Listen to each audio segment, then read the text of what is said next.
Praise the Lord. Today's topic is prayerful spirit. Hallelujah. What are those who have the spirit of prayer like? Who has this prayer spirit?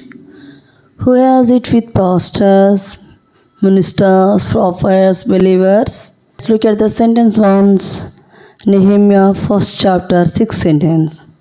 Look at me, Lord, and hear my prayer as I pray day and night for your servants, the people of Israel. I confess that we, the people of Israel, have sinned. My ancestors and I have sinned. Hallelujah.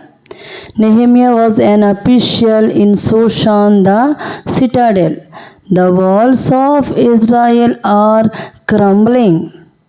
Here prakaram means prayer.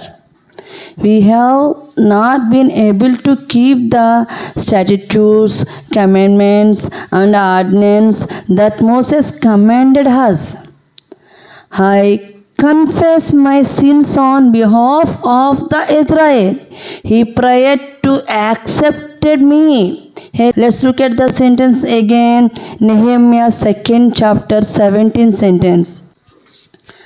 But now I said to them, see what trouble we are in, because Jerusalem is in ruins and its gates are destroyed. Let's rebuild the city walls and put an end to our disgrace. Hallelujah.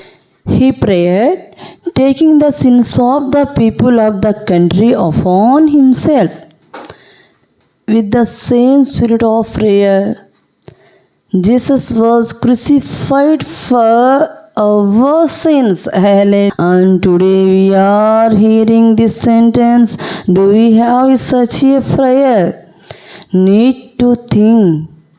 We need a heart that prays for everyone. Hallelujah. If you are a Christian, you should be someone who prays for everyone. Hallelujah. It is the responsibility of every Christian to pray for everyone. Hallelujah.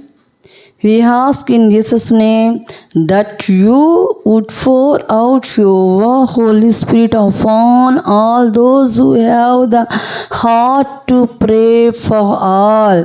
Hallelujah. Hallelujah. May God grant your family and their families freedom as you pray for everyone. Amen.